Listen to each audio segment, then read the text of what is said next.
بعض علماء کے نزدیک عاشورہ کے روزے کو فرض کی نیت سے رکھا جا سکتا ہے، یعنی قضا بھی رکھی جا سکتی ہے، یعنی 9ویں 10ویں کا اگر وہ قضا کے اس میں رکھ سکتا ہے، لیکن یہ بعض کی رائے ہے، وہ کہتے کہ قضا صحیح ہوگی اور ساتھ ہی 10ویں تاریخ کو روزہ رکھنے کا ثواب بھی ہو جائے گا.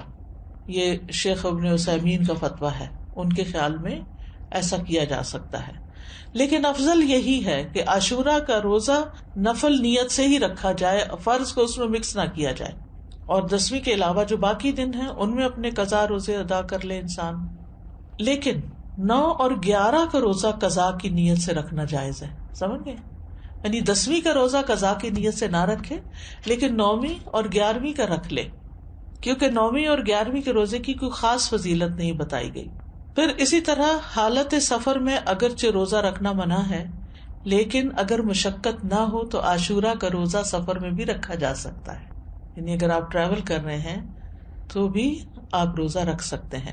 لیکن حائضہ اور نفاس والی عورت کے لیے عاشورہ کا روزہ رکھنا منع ہے، جیسے رمضان کے روزے رکھنا منع ہے. رمضان کے روزوں کی قضا ہے لیکن عاشورہ کے روزے کی قضا نہیں ہے.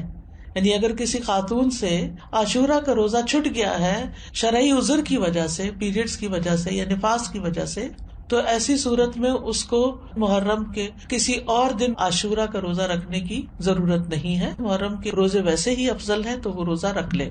ابو موسیٰ سے روایت ہے، وہ کہتے ہیں رسول اللہ صلی اللہ علیہ وسلم نے فرمایا، جب آدمی بیمار ہوتا ہے یا سفر کرتا ہے تو وہ جس قدر عبادات بحالت اقامت اور دوران صحت میں کرتا تھا اس کے لیے وہ سب لکھ دی جاتی ہیں.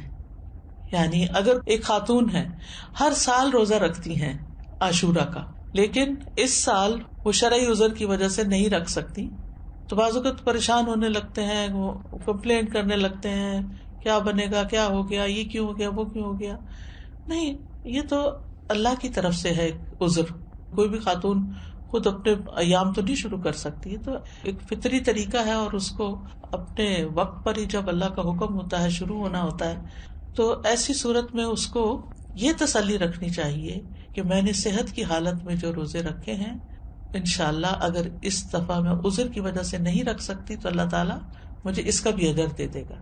اس سے ایک بات یہ پتہ چلتی ہے کہ صحت کی حالت میں انسان کو جتنی نیکیاں ہو سکے کر لینی چاہیے، تاکہ بیماری کے دنوں میں ان کا اجر لکھا جاتا رہے.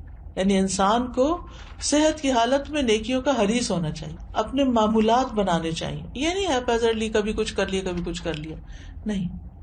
جیسے انسان کوشش کر کے جیسے تہجد کی عادت ڈالے، صلاۃ الضحیٰ کی عادت ڈالے، دن میں اذکار کرنے کی عادت ڈالے، اپنی تلاوت کی عادت ڈالے، یعنی ہر روز ایک مخصوص حصہ جو ہے ورد یومی جس کو کہتے ہیں، وہ ہر صورت اپنا ادا کرنے کی کوشش کرے، نمازوں کے بعد کی سنتوں کی پابندی کرے.